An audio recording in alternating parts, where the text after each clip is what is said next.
Marcus Vellin's face haunted a massacre file. He scrubbed Chicago floors for 12 years, never lifting anything heavier than industrial cleaners.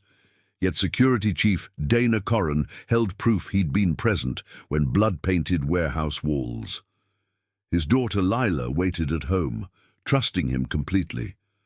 The photograph showed his exact features, his precise bone structure. Frozen in a moment of violence he swore never existed in his memory. Dana's eyes searched his for deception, while his hands trembled with the terror of a man watching his reality unravel. Someone had stolen his identity and forged it into a weapon. Subscribe to witness the unraveling.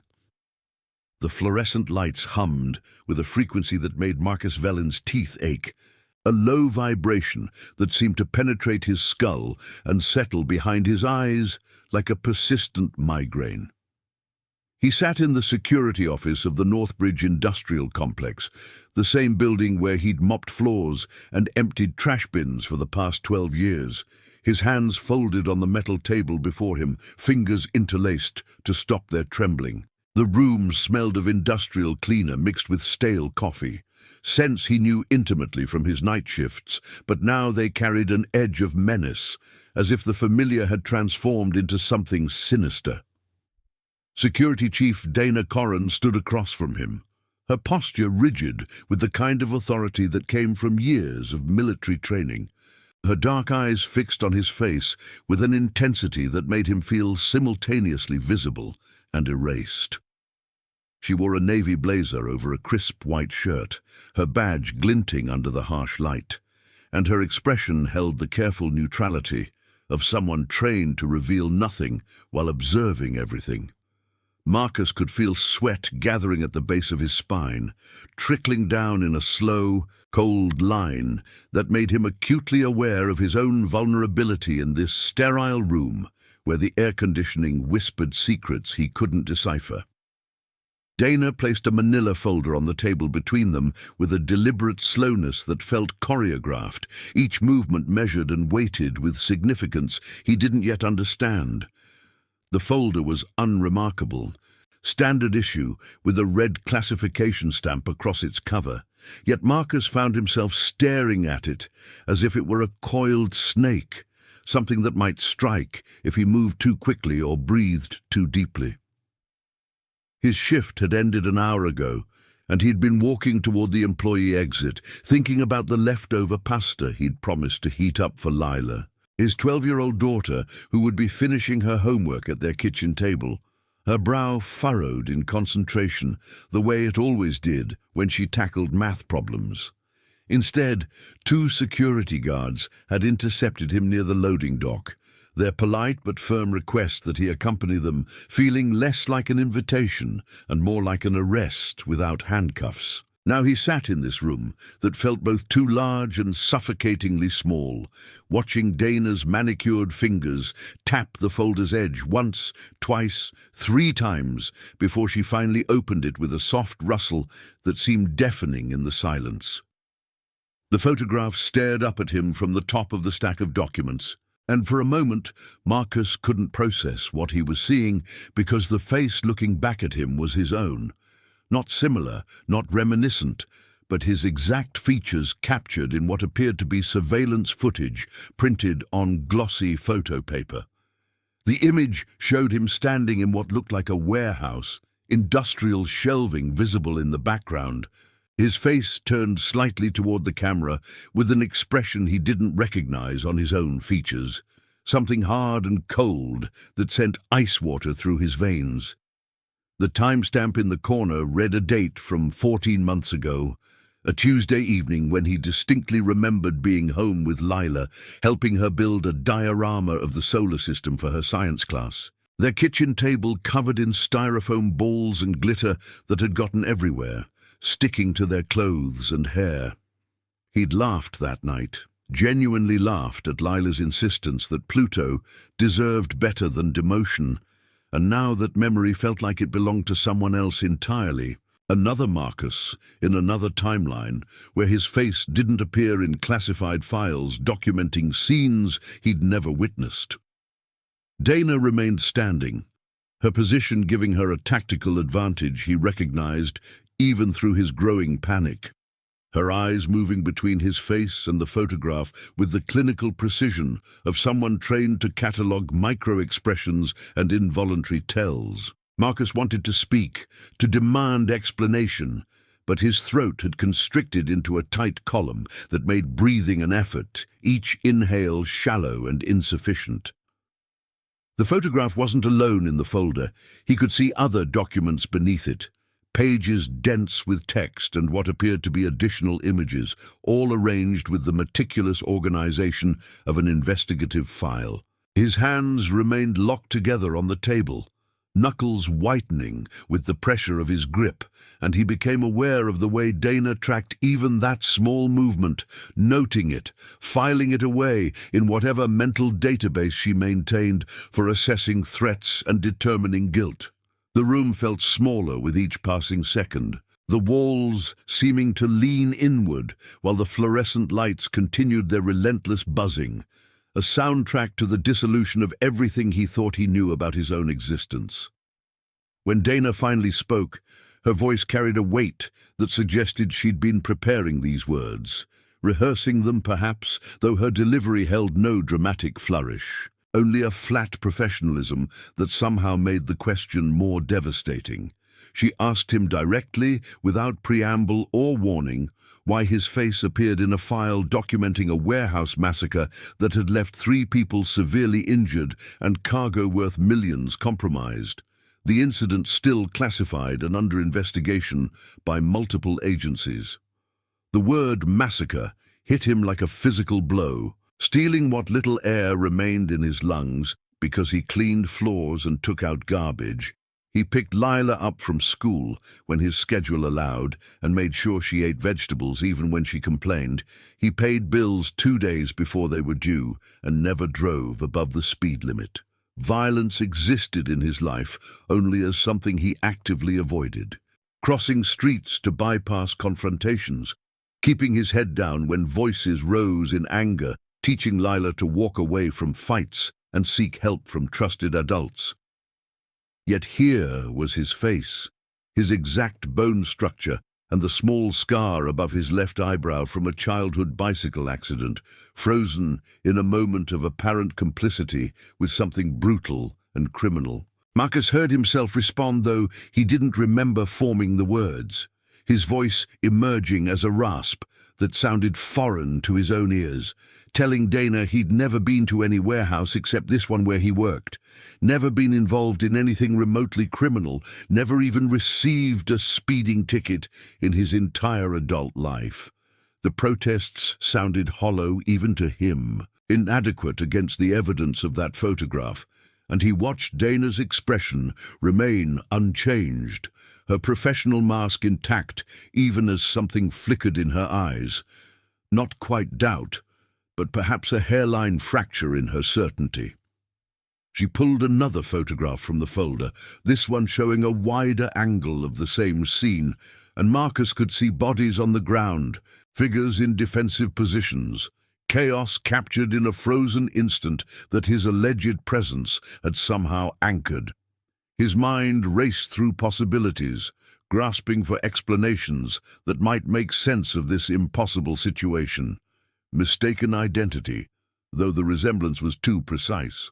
Digital manipulation, though he knew nothing about technology sophisticated enough to fake such images. A twin he'd never known about, though his mother had raised him alone and never mentioned such secrets. Each theory crumbled under the weight of Dana's steady gaze, and the undeniable truth that his face, his specific and unmistakable face, existed in a place and time his memory insisted he'd never occupied. Dana circled the table with measured steps, her shoes clicking against the linoleum floor in a rhythm that felt both random and calculated, each sound a small detonation in Marcus's heightened state of awareness.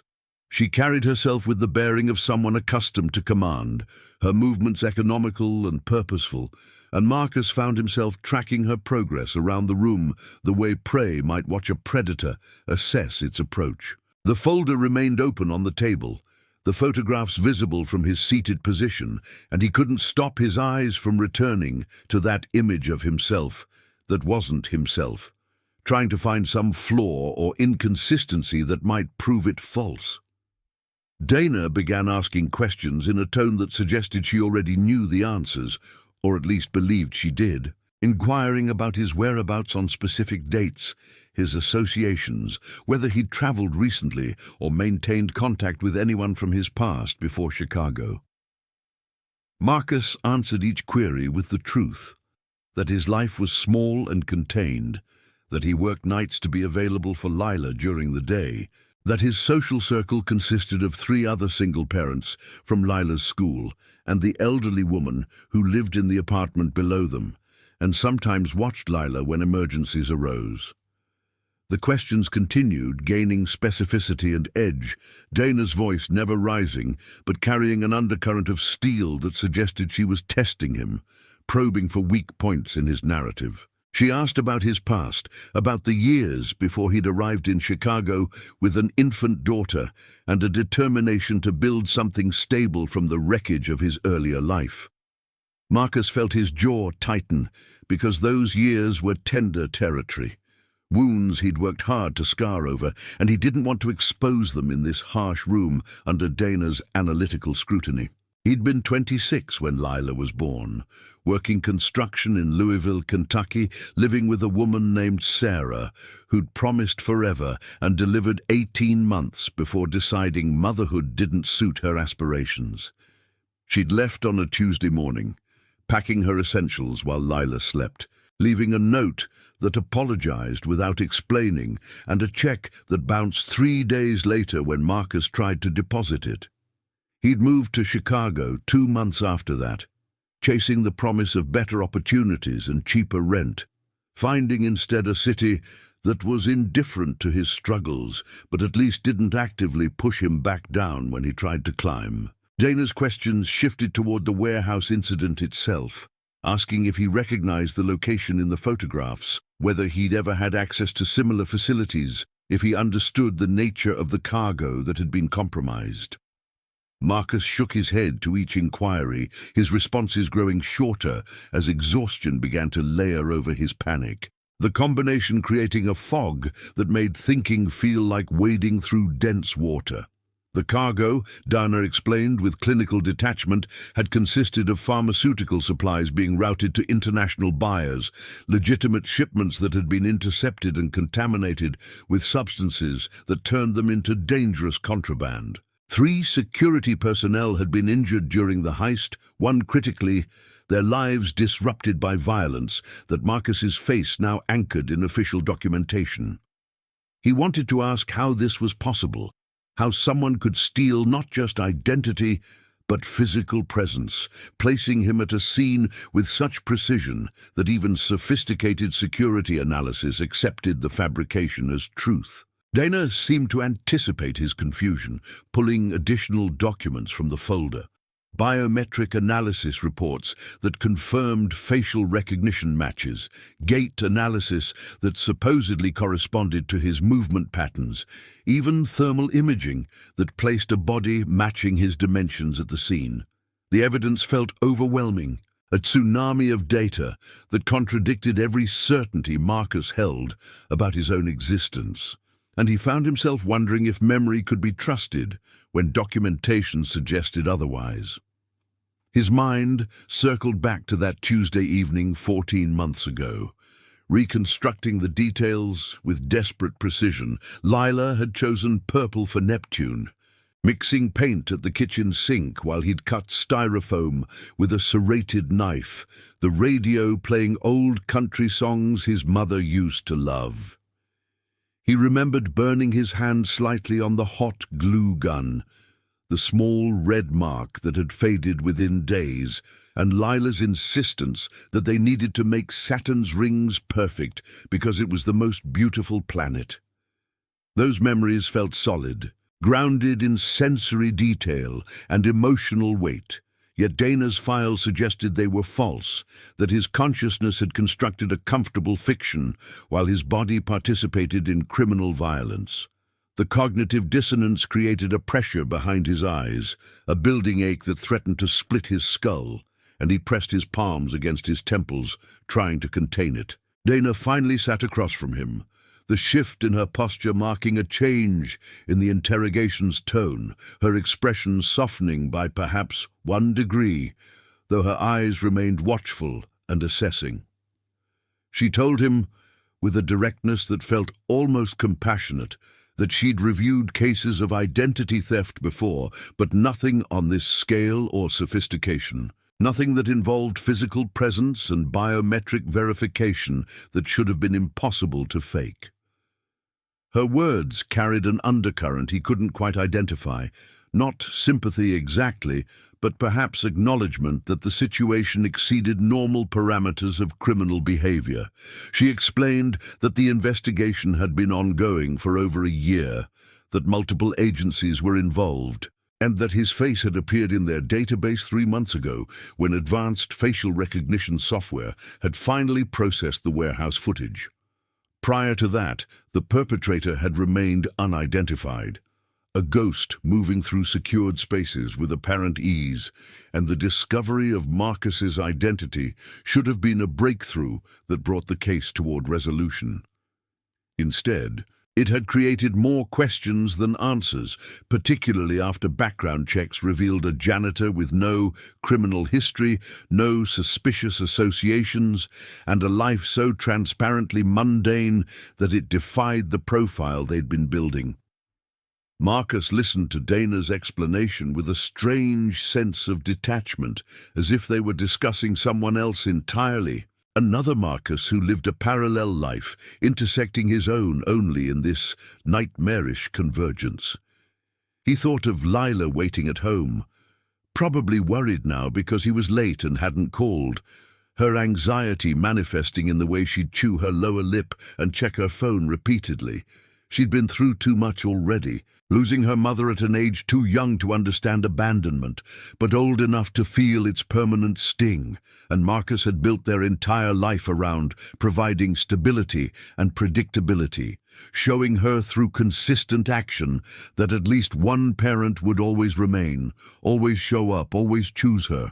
This situation threatened all of that, the possibility of arrest and separation looming like a shadow that could swallow everything they'd constructed together. He needed Dana to believe him, to see past the impossible evidence and recognize the truth written in 12 years of choosing the night shift so he could be present during daylight hours, in parent-teacher conferences, attended without fail, in a relationship with his daughter built on trust and presence that criminal involvement would have shattered long ago. Lila Velin sat at the kitchen table of their small 2-bedroom apartment. Her homework spread before her in organized piles, each subject separated by color-coded folders that her father had bought at the start of the school year. The apartment smelled faintly of the morning's coffee and the lavender air freshener her dad kept on the windowsill, scents that normally meant comfort and home, but tonight felt hollow in his absence. She'd finished her math assignment an hour ago, completing the algebra problems, with the systematic approach her father had taught her, checking each answer twice before moving to the next. And now she sat staring at her phone, watching the minutes accumulate past his usual arrival time. Marcus was never late without calling, his reliability so consistent that variations felt like seismic events, disruptions in the fundamental order of her universe. Lila had already texted him twice, receiving no response, the silence creating a knot of anxiety in her stomach that tightened with each passing minute.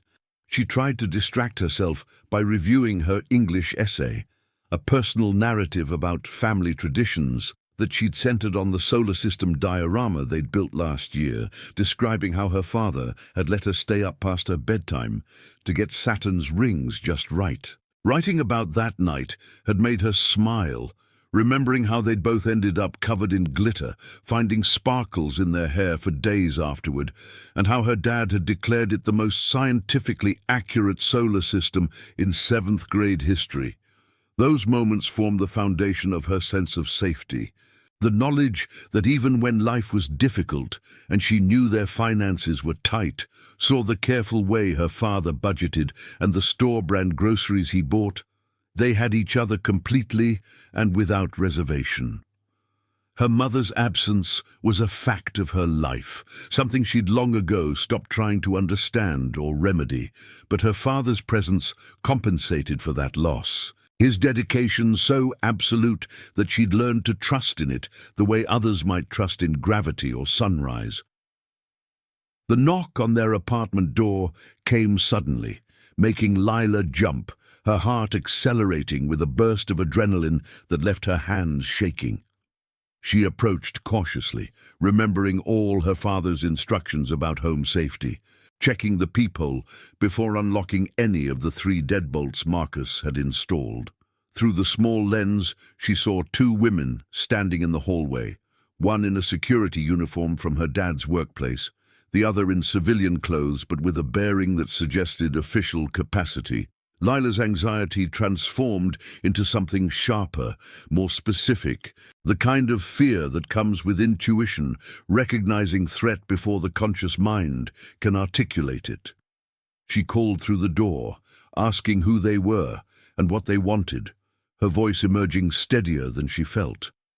The woman in civilian clothes identified herself as Dana Corrin, security chief at Northbridge Industrial, explaining that Marcus had been delayed for questioning regarding a workplace matter and had asked them to check on his daughter and ensure she wasn't alone. The explanation felt wrong to Lila in ways she couldn't immediately articulate, details that didn't align with her understanding of her father's employment and the nature of his work. He mopped floors and cleaned bathrooms, tasks that wouldn't normally require security questioning, and he'd never mentioned anyone named Dana Corrin, despite working at Northbridge for 12 years. Still, the woman's tone carried authority, and her presence with the security guard lent credibility to the claim. So Lila unlocked the door, keeping the chain engaged while she assessed the situation through the narrow opening. Dana looked directly at her with eyes that seemed to catalogue everything, and Lila found herself straightening instinctively, wanting to project competence and maturity rather than the frightened child she felt like internally. Dana explained that the questioning might take several more hours, that Marcus wanted Lila to know he was safe and would be home as soon as possible, and that she should call Mrs. Chen downstairs if she needed anything before he returned.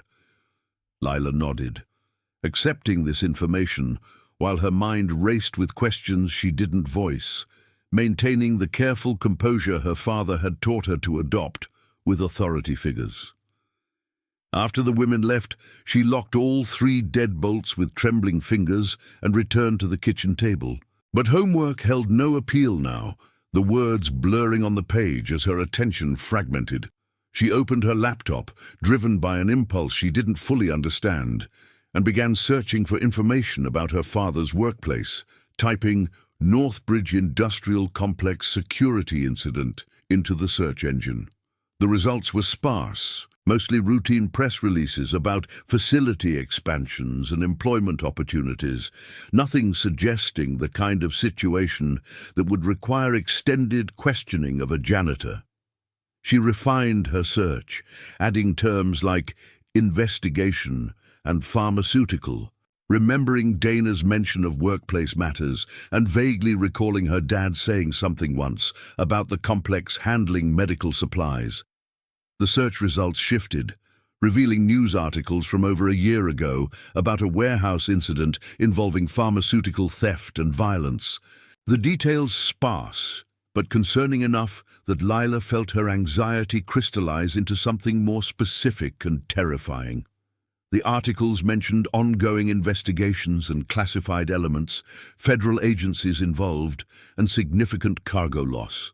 But nothing about arrests or identified suspects. She clicked through multiple sources, piecing together a narrative of sophisticated criminal activity that seemed impossibly distant from her father's mundane, janitorial existence.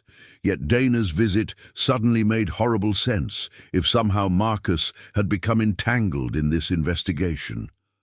Lila's hands moved across the keyboard with increasing urgency, searching for her father's name in connection with any criminal activity, finding nothing which provided momentary relief until she realized that absence of information might mean the investigation was too sensitive for public records.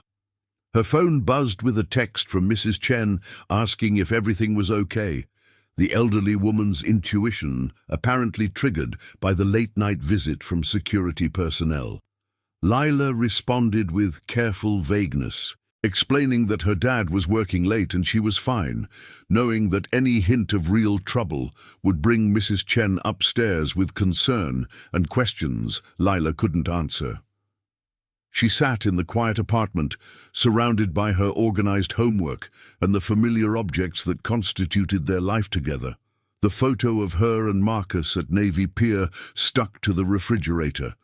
His work boots by the door, the blanket he'd knitted during one slow winter folded on the couch, and felt the ground of her world beginning to shift in ways she couldn't control or understand.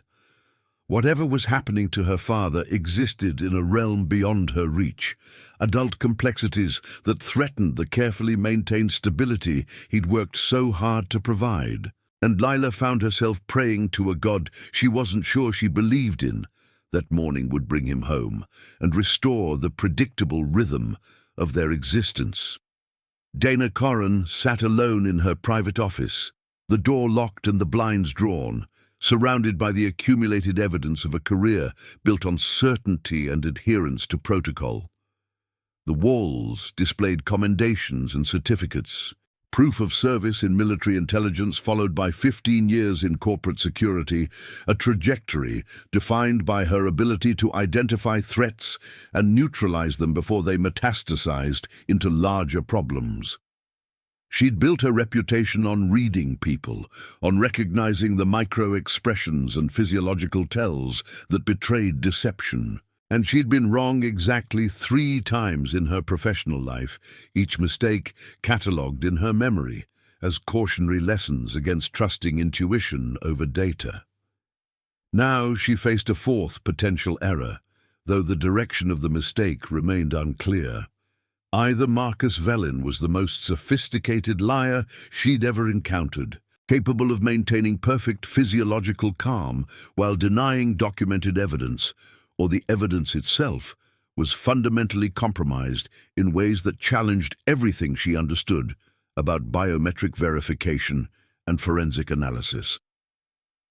She'd left Marcus in the interview room with her deputy, needing space to process the cognitive dissonance his responses had created. And now she reviewed the file for the 7th time, searching for inconsistencies she might have missed. The photographs were irrefutable in their clarity, showing Marcus's face with precision that ruled out coincidental resemblance or simple misidentification. The biometric analysis had been conducted by 3 independent firms, all confirming matches with statistical confidence that exceeded legal standards for evidence. Gait analysis placed his specific walking pattern at the scene. Body dimensions corresponded within millimeters. Even the small scar above his left eyebrow appeared in the surveillance footage. Yet Marcus's background check revealed a life so meticulously documented and transparently mundane that criminal involvement should have left traces, disruptions in the pattern of his existence that Dana's trained eye would recognize immediately. She pulled up his employment records, 12 years of night shifts at Northbridge without a single disciplinary action. Perfect attendance except for documented sick days, always corresponding to his daughter's school closures or medical appointments. His tax returns showed income consistent with his position, no unexplained deposits or suspicious transactions.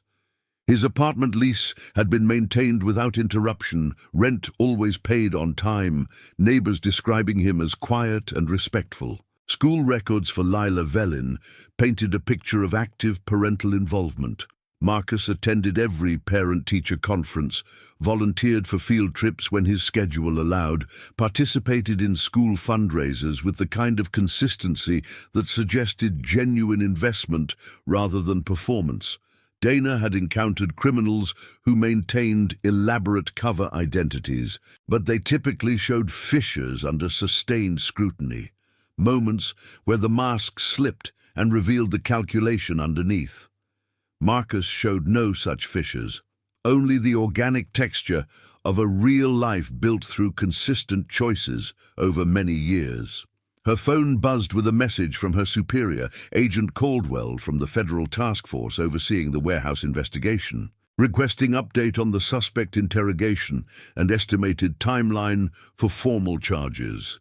The word suspect felt wrong applied to Marcus, though Dana couldn't articulate why beyond the instinctive response she'd learned to distrust in favor of evidence-based assessment. She drafted a response explaining the interview was ongoing, that the subject denied involvement and presented a background inconsistent with the criminal profile, that further investigation might be warranted before proceeding to arrest. Before sending it, she reconsidered, aware that her hesitation might be interpreted as weakness or incompetence, that her role demanded certainty and decisive action rather than equivocation. The task force had been pursuing this case for over a year, investing significant resources into identifying the perpetrators of what they considered a sophisticated operation with potential international connections. Marcus's identification had been celebrated as a breakthrough, finally putting a face and name to the ghost who'd evaded them. And Dana's suggestion that this breakthrough might be false would not be well received. She deleted the drafted message and instead confirmed that interrogation was proceeding according to protocol, buying time while she wrestled with competing obligations. Dana had built her career on loyalty to institutional mission, on believing that procedures existed for good reason and that personal intuition had to be subordinated to systemic judgment. Yet she'd also survived military intelligence operations where rigid adherence to protocol had gotten people killed, where the ability to recognize when established patterns no longer applied had meant the difference between mission success and catastrophic failure. Marcus represented a challenge to her frameworks, a situation where the evidence pointed one direction while every instinct she'd honed over decades whispered another. She thought about his hands during the interview, the way they'd trembled despite his attempts at control, the terror in his eyes that read as authentic rather than performed. She thought about his immediate concern for his daughter, the way he'd mentioned Lila multiple times, not as deflection, but as the gravitational center of his existence.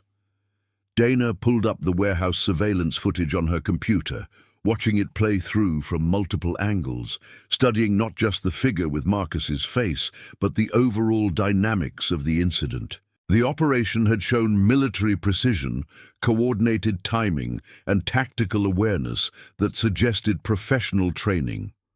The person with Marcus's features moved with confidence through the space, using hand signals to communicate with others, demonstrating familiarity with security protocols and camera blind spots. Nothing in Marcus's background suggested such training.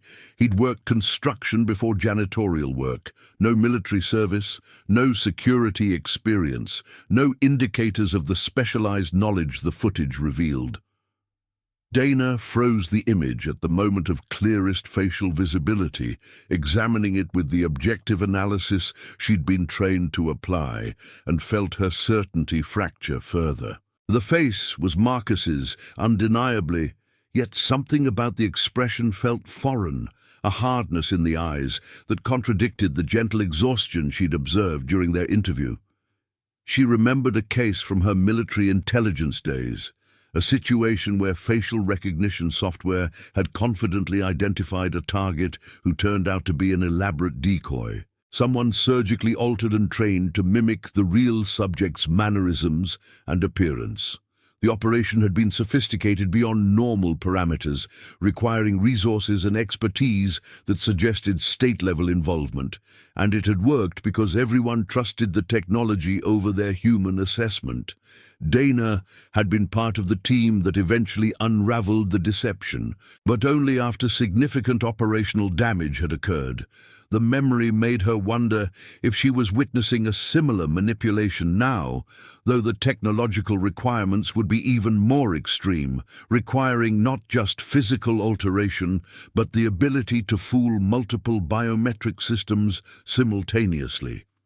Such capability seemed to exceed even advanced criminal organizations, pointing toward resources and expertise that transformed the warehouse incident into something far larger than simple pharmaceutical theft.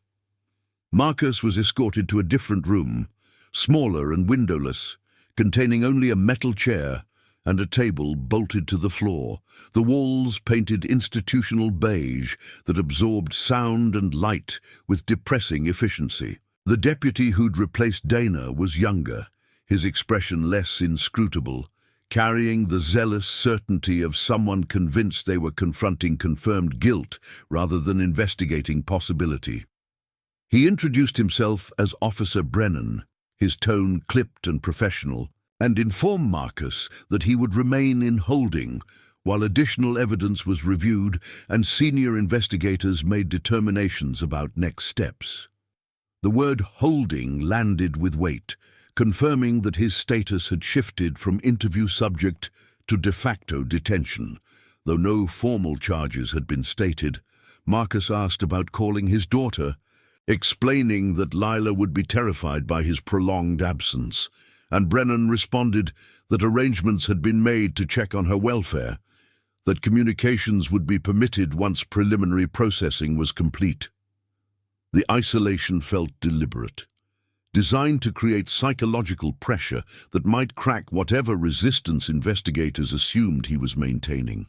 And Marcus understood intellectually that standard interrogation protocols utilize such techniques to encourage confession or revelation.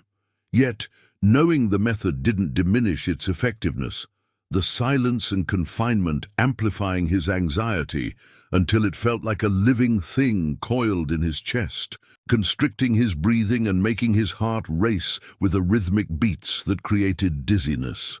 He tried to occupy his mind by reconstructing his own timeline for that date 14 months ago, walking through each hour methodically, but memory without external validation felt increasingly untrustworthy. The diorama evening beginning to seem almost dreamlike in its domesticity, when contrasted against surveillance footage that documented his presence elsewhere. He wondered if his mind had fractured somehow, if there existed some psychological explanation for the discrepancy, dissociative episodes or fugue states that might allow him to participate in criminal activity without conscious awareness or memory formation. The possibility terrified him more than deliberate frame-up, because it suggested his own mind might be the enemy, that he couldn't trust his internal narrative or believe in his own innocence. Marcus had always considered himself unremarkable but fundamentally good, someone who made mistakes but never intentionally harmed others, who chose honesty even when deception might prove more convenient, who prioritized his daughter's well-being above all personal desires or ambitions. If that self-understanding was false, if he contained capacities for violence and criminal behavior that operated outside his conscious control, then everything he believed about his identity dissolved into uncertainty. He pressed his palms against his eyes, pressure creating kaleidoscope patterns against his closed eyelids, and tried to find some anchor of certainty in the chaos of doubt. Lila existed, real and solid, needing him to remain functional and present, regardless of what accusations he faced. Their life together provided evidence of his character. 12 years of consistent care couldn't be fabricated or dismissed. The accumulated weight of daily choices creating a pattern that spoke louder than any photograph. Hours passed. marked only by the subtle shift in his physical discomfort as exhaustion accumulated in his muscles and joints from sitting in the rigid metal chair. Brennan returned periodically to ask follow-up questions, probing the same territory Dana had covered, but with less nuance, his approach suggesting he was working from a script rather than conducting genuine investigation. Marcus answered with increasing weariness, his responses becoming shorter as he realized nothing he said would alter the fundamental problem. His face existed in documentation he couldn't explain. The officer asked if he'd consent to additional biometric testing, fingerprints and DNA samples that would be compared against evidence from the warehouse scene, and Marcus agreed immediately, hoping that such analysis might reveal the deception he knew must exist. Brennan seemed surprised by his cooperation, perhaps expecting resistance that would confirm guilt assumptions, and Marcus felt a brief flicker of hope that willingness to submit to testing might carry evidential weight in his favor. The evidence collection process was clinical and impersonal. Technicians swabbing his cheek for DNA and rolling his fingers across digital scanners that captured his prints with precision, everyone maintaining professional distance, as if he'd already been convicted and they were simply documenting a known criminal. Marcus submitted to the process with detached compliance, watching his own hands being manipulated by strangers, feeling increasingly alienated from his physical form. These same hands had changed Lila's diapers and tied her shoes, had fixed broken toys and braided her hair, had signed permission slips and packed lunches, actions that defined him far more accurately than whatever the biometric analysis might reveal. He wanted to tell the technicians this, to explain that identity existed in accumulated gestures of care rather than biological markers. But he remained silent, recognizing that personal narrative held no value in their systematic documentation. When the collection was complete, Marcus was returned to the small holding room, left alone with instructions that results would be processed within 24 hours, and determinations would be made based on those findings. 24 hours felt like an eternity, a chasm of time during which Lila would spiral into escalating fear, and his absence from work would create problems with his employment that he couldn't afford. He'd never missed a shift without advance notice, his reliability one of the few professional assets he possessed, and this unexplained disappearance would likely trigger termination, regardless of whether criminal charges materialized. The practical concerns felt almost trivial compared to the existential crisis he was experiencing, yet they grounded him in immediate reality, giving his anxiety concrete form rather than abstract terror. He thought about asking for legal representation, aware that such requests should have been his first response, but delayed by his initial assumption that innocent people didn't require lawyers to prove truth that should be self-evident. The door opened again, admitting Dana rather than Brennan, her expression harder to read than during their initial interview, in carrying tension in her shoulders that suggested internal conflict. She sat across from him, the small table creating minimal separation, and told him with careful formality that his daughter had been checked on and was safe at home, that officers had confirmed her welfare, and she'd been informed of the situation's nature. Marcus felt relief flood through him, despite knowing that Lila must be terrified, that being questioned by police about her father's alleged criminal involvement would traumatize her in ways he couldn't yet fully comprehend. Dana continued, explaining that his cooperation with evidence collection had been noted, that such willingness was unusual in cases involving sophisticated criminal operations, and that she, personally, had questions about the investigation's assumptions. Her tone carried nuance that Brennan's had lacked, suggesting she was operating outside official protocol, sharing doubts that might be considered inappropriate or professionally risky.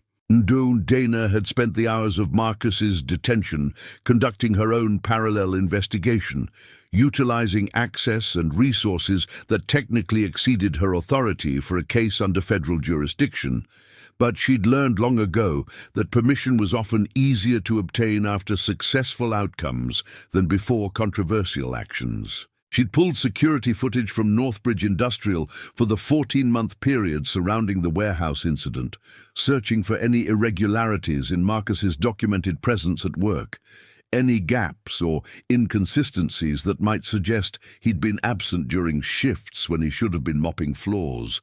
The records were comprehensive. Time-stamped badge scans showing his entry and exit times with the kind of consistency that either confirmed an ironclad alibi or suggested someone had manipulated the security system with sophisticated precision. Dana also requested footage from the surrounding city blocks for the date in question, using the task force's credentials to access traffic cameras and business surveillance systems that might place Marcus definitively in his neighborhood rather than at the warehouse across town. The research consumed her evening and stretched past midnight, Dana working from her office while periodic updates arrived about Marcus's evidence collection and continued detention. Her deputy had questioned her commitment to the investigation, noting that the suspect's identity had been confirmed through multiple channels, and further verification seemed redundant when federal agents were prepared to proceed with formal charges. Dana had deflected these concerns with vague references to procedure and thoroughness, aware that her hesitation might be interpreted as either excessive caution or improper sympathy, both potentially damaging to her professional standing. Yet she couldn't dismiss the growing conviction that something fundamental was wrong with the evidence, that Marcus's response to the interrogation had carried the authentic confusion of someone experiencing reality fracture, rather than the calculated denials of someone maintaining a cover story under pressure. The traffic camera footage yielded results that should have been definitive, showing Marcus's aging sedan parked outside his apartment building throughout the evening in question, the vehicle never moving during the time frame when the warehouse incident occurred. Additional footage from a corner store 3 blocks from his residence showed him entering at 7:43 in the evening, purchasing milk and bread, the timestamp and visual record providing alibi evidence that seemed to contradict his presence at the warehouse. Dana felt her pulse accelerate with the discovery, though she immediately recognized the problem. Alibi evidence from a father's perspective might simply indicate that someone else had used his vehicle and shopped while wearing clothing similar to his. Not impossible if the criminal operation had invested in creating a comprehensive, false presence. She needed more definitive proof, something that would either confirm Marcus's innocence or reveal how deeply the deception ran. She turned her attention to the warehouse footage itself, watching it repeatedly with the kind of obsessive focus she typically reserved for threat assessment in active security situations, studying not just the figure with Marcus's face, but the technical aspects of the recording itself. Digital forensics wasn't her primary expertise, but military intelligence had provided basic training in identifying manipulated media, signs of editing or artificial insertion that sophisticated analysis could detect. The footage appeared genuine at surface examination, no obvious glitches or artifacts that would suggest tampering. Yet Dana found herself questioning assumptions about what was possible with current technology. She'd read classified briefings about deepfake capabilities, artificial intelligence systems that could generate convincing video of real people performing actions they'd never taken, technology sophisticated enough to fool most conventional detection methods. Such systems required significant computing resources and expertise, typically available only to state actors or exceptionally well-funded criminal organizations. But the warehouse heist's scale suggested resources that might support such technological investment. Dana initiated a request for advanced forensic analysis of the warehouse footage.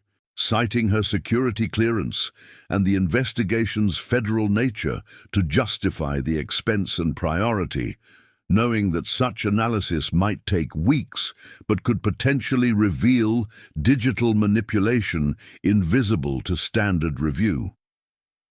Her request generated immediate pushback from Agent Caldwell, who questioned why additional analysis was necessary when multiple experts had already confirmed the footage's authenticity and the suspect was in custody awaiting formal processing.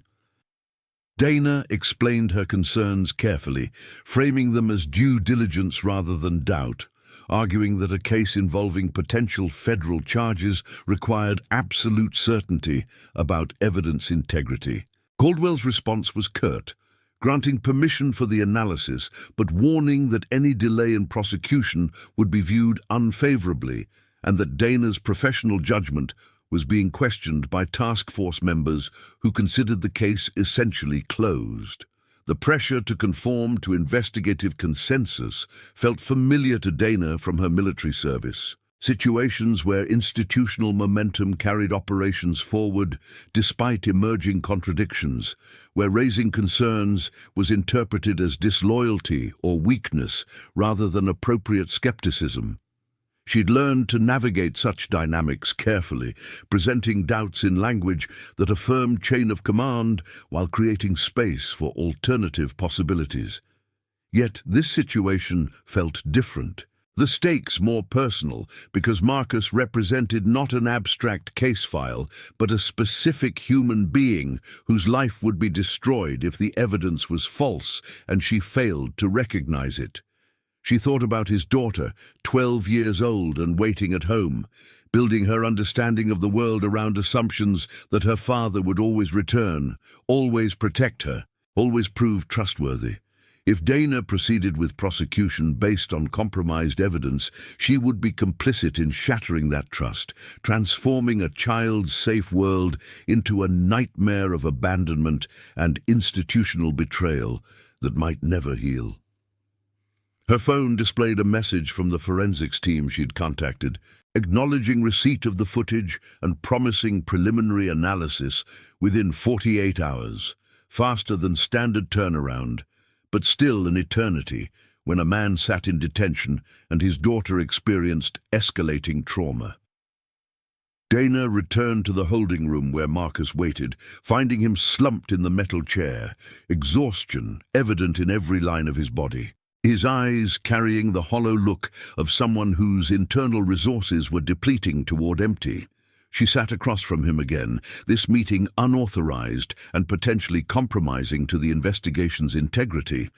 But Dana had reached a point where procedural purity felt less important than human obligation. She told Marcus directly that she'd found traffic camera footage placing him near his home during the warehouse incident, that this evidence complicated the investigation's narrative, though it didn't definitively resolve the contradiction with his documented presence at the scene. Marcus looked at her with desperate hope, asking if this meant he could go home to Lila, and Dana had to explain that the evidence remained in conflict, that federal authorities considered the biometric matches conclusive, while alibi footage might simply indicate sophisticated operational planning. Marcus's hope crumbled visibly, his face reflecting the realization that truth might be insufficient against the weight of official determination, that innocence required not just factual accuracy, but the power to make authorities acknowledge facts that contradicted their conclusions. Dana continued, explaining that she'd requested advanced forensic analysis of the warehouse footage, that such analysis might reveal manipulation or confirm authenticity, but that results would take time he didn't have in unlimited supply. She asked him again about his past, whether there was anything in his history that might explain the situation, anyone who might have reason to frame him or use his identity for criminal purposes. Marcus responded with visible frustration, reiterating that his life was transparent and documented, that he'd never been involved in anything that would generate enemies sophisticated enough to execute such elaborate deception, that the most controversial thing about his existence was his persistent poverty, and his decision to prioritize parenting over career advancement. The breakthrough came from an unexpected direction. Delivered via Dana's phone at 3:17 in the morning while she dozed fitfully at her desk, exhaustion finally overwhelming her determination to maintain vigilance. The forensics analyst, a specialist in digital media authentication named Dr. Keiko Tanaka, had found anomalies in the warehouse footage that suggested sophisticated artificial generation rather than recorded reality. Patterns in the pixel-level data that indicated machine learning synthesis of Marcus's facial features onto a different individual's body and movements. The analysis was preliminary and required additional verification, but Dr. Tanaka's message carried enough certainty to justify immediate action, explaining that the generation method was extraordinarily advanced, utilizing techniques that should have been undetectable except for microscopic artifacts that emerged only under specialized examination. Dana called Dr. Tanaka immediately despite the early hour, requesting detailed explanation and documented findings that could withstand legal scrutiny, aware that this discovery would overturn the investigation's entire foundation and implicate coordination at levels that transformed the case from pharmaceutical theft into something approaching technological warfare. Dr. Tanaka's explanation unfolded with technical complexity that Dana struggled to follow completely, but the essential points were clear. Someone had used cutting-edge deepfake technology to insert Marcus's face into legitimate surveillance footage, creating false evidence of his presence at the warehouse with precision that fooled standard biometric analysis. The insertion was nearly perfect, requiring computational resources and expertise far beyond typical criminal capabilities, suggesting either state-level actors or an organization with access to advanced research systems. The base footage showed a real person orchestrating the heist, someone whose actual identity remained unknown, but whose face had been digitally replaced with Marcus's features. The substitution so sophisticated that it maintained realistic lighting, shadow patterns, and micro-expressions that normally defeated artificial generation. Dr. Tanaka emphasized that detecting such manipulation required analysis techniques that had only recently been developed, that the footage would have appeared authentic to any examination conducted even 6 months earlier, meaning Marcus's accusation had been practically inevitable given the technology's sophistication. Dana felt rage building as she absorbed the implications, fury at the manipulation, but also at her own near complicity in destroying an innocent man's life, at how close she'd come to accepting institutional consensus over her own instinctive doubt. She immediately contacted Agent Caldwell, waking him with the news and enduring his initial skepticism until she forwarded Dr. Tanaka's preliminary findings, the documented evidence shifting his tone from dismissive to alarmed. The investigation would require complete restructuring, Caldwell explained, expanding to identify who possessed capability and motive for such sophisticated framing, what the actual perpetrators were attempting to conceal by sacrificing Marcus as a decoy subject. The case transformed from closed to explosively open, the solved mystery revealing itself as deliberate misdirection that suggested layers of criminal activity far beyond the original warehouse incident. Caldwell authorized Marcus's immediate release with apology, though Dana noted that bureaucratic language never quite captured the human cost of institutional error. That apology felt inadequate for the terror Marcus and his daughter had experienced. Dana personally escorted Marcus from detention, finding him awake in the holding room, having apparently given up on sleep, his face drawn with exhaustion and stress that had carved new lines around his eyes. She told him directly about the forensic findings, watching his expression cycle through disbelief, relief, and then growing horror as he processed the reality that someone had invested extraordinary resources in framing him for crimes he'd never committed. Marcus asked the obvious question, why him specifically? What about his unremarkable existence had made him a target for such elaborate deception?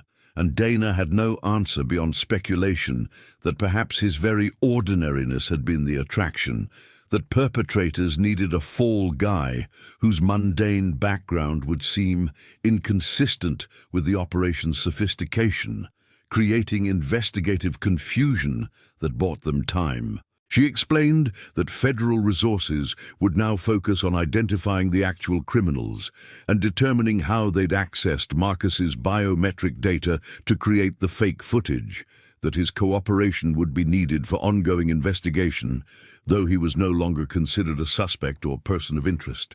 The drive to Marcus's apartment occurred in near silence, Dana navigating the empty pre-dawn streets while Marcus stared out the window, his relief at release tempered by the knowledge that threat hadn't vanished, but simply revealed itself as more complex and persistent than initially understood. Someone had targeted him deliberately, investing resources that suggested either personal vendetta or strategic calculation, and that someone remained unidentified and potentially dangerous. Dana promised that protection would be arranged, that federal agents would maintain surveillance to ensure no further attempts were made to harm or frame him. But Marcus seemed to hear these assurances without truly absorbing them, his focus already shifting toward reunion with Lila and the challenge of explaining why police had questioned her about her father's alleged criminal involvement.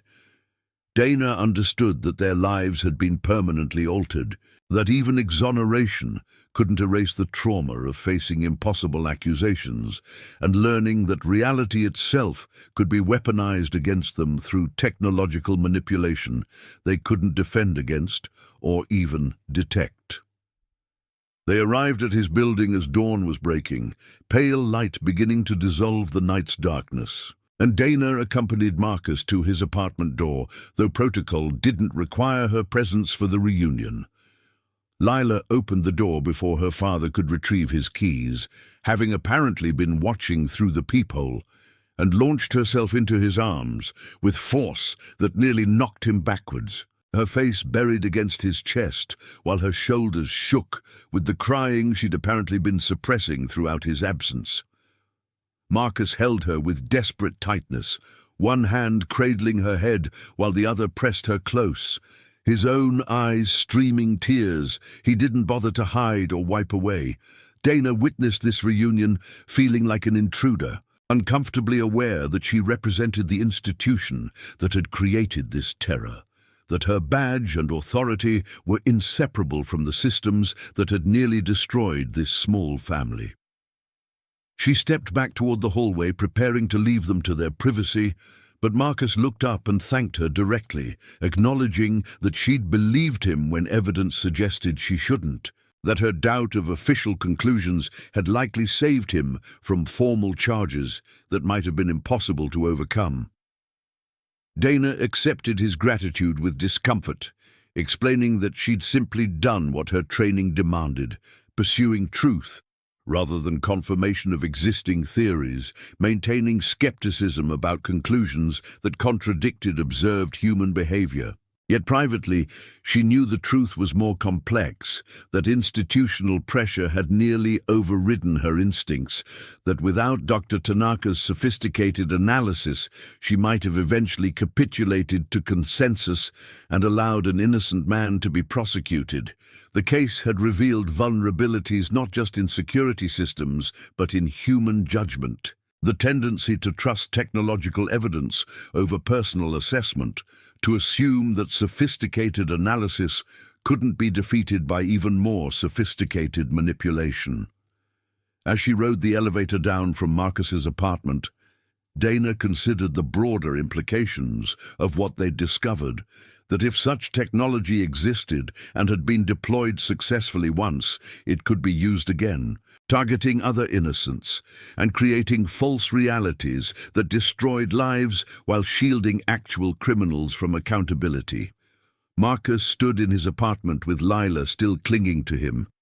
the familiar space feeling simultaneously unchanged and fundamentally different, as if the past 24 hours had altered its atomic structure in ways invisible but permanent. He guided Lila to the couch, sitting beside her while she finally released her grip enough to look at his face, her eyes red and swollen from crying, her expression carrying a maturity that shouldn't have been necessary at 12 years old.